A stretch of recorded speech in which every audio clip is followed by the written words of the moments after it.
Sibling Primacy. Sean stands under the dim fluorescent lighting of the shabby basement and still manages to appear somewhat godlike. It's not just his impressive stature, his relative proximity to the halogen tubes above him, giving his face a celestial glow. He stands proudly, with excellent posture, his head held high and his shoulder blades back, gripping the paddle very loosely, yet somehow seeming assured. He's always been the natural athlete of the family, the fierce and instinctive competitor, and Oscar knows that he's the utter reverse. Small and weedy are adjectives often used to describe him. No stranger has ever conceived that he and his brother are twins. "Ready?" Sean says, his lips curled in a faint resting smirk.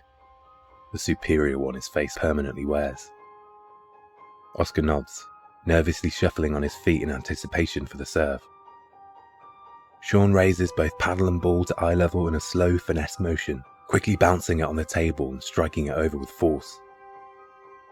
The serve is so fast that Oscar barely makes contact. The ball rebounds off his handle and scuttles into the net. 1-0, Sean announces with a grin. Oscar takes a step back for his brother's second serve and receives it far better. They engage in a spirited diagonal rally for a minute or so, before Sean finds an impossibly tight angle and applies the perfect amount of topspin on a stroke. The ball flies off the left side of the table. 2-0, he cheers. Your serve. Oscar has never mastered his twin's skilled, professional manner of table tennis serving. All he can strive for is good placement with moderate power. But he manages both on his first serve, which he directs straight towards Sean's chest. His brother hesitates and sidesteps too late, barely managing the return. Then Oscar leans forward and decides on a gentle drop shot, which smoothly crests over the net, landing too short for even Sean's impressive reach. "Good one," Sean mutters politely, spouting several expletives in his head. Oscar has always been the brains of the family, the shrewd and natural competitor. Sean understands that he's the complete reverse, a large dimwit in comparison. Tall and agile, but simple and slow-witted, never sharp enough to see more than 2 moves ahead. All he can rely on is his power and athleticism. Table tennis is not his preferred game. His twin delivers another precise and perfectly timed serve, and Sean remains on the back foot for the resultant rally, losing it after receiving another maddening drop shot. 2-2, Oscar announces in his quietly confident voice, the smug one he permanently uses. It doesn't matter that Oscar never bothers to serve in the conventional professional way. He's not breaking any rules with his galling unorthodoxy, and such accurate placement achieves consistent results. Deep down, Sean despises the fiery contests he and his sibling constantly engage in. They frequently end in arguments, verbal competitions the smaller boy always wins. And Sean is usually left feeling stupid, inadequate, wishing he'd been born with Oscar's superior wit and intelligence. He often suspects that his brother is their mother's favourite son. A week ago they'd played Scrabble and Oscar tripled Sean's score, placing down words the latter had never even heard of. Mum cooed from her armchair and called him a genius, and Sean walked down to the basement to cry silently in the corner. He's certain Oscar would tease him relentlessly if he ever found out.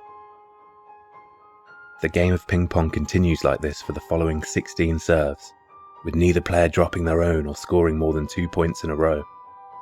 Sean is desperate to win, however. To him, the prospect of losing seems untenable. This is the only remotely cerebral game he has any hope of finally beating his brother at. He wants to prove that he's not entirely unintelligent, that Oscar hasn't inherited all the good genes.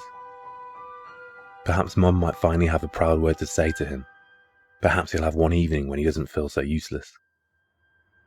10-0, Oscar shouts when he manages to draw things level again.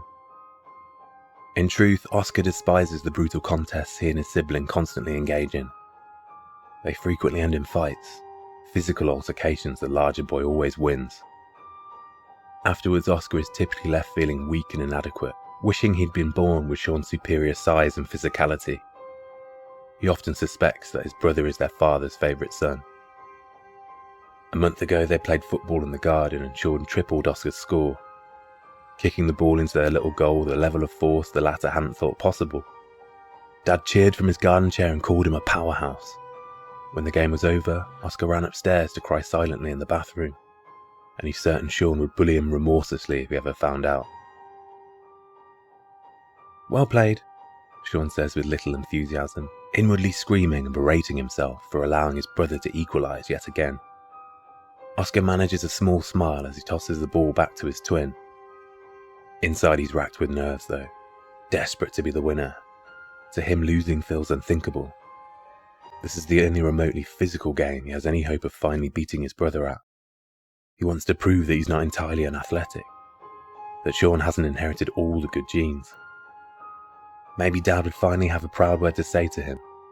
Maybe he'll have one evening where he doesn't feel so pathetic.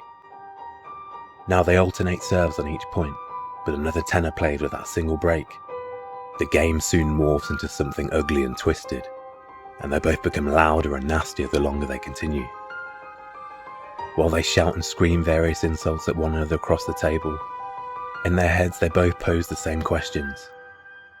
Why can't I just have this one win? Why does this vile person always need to beat me?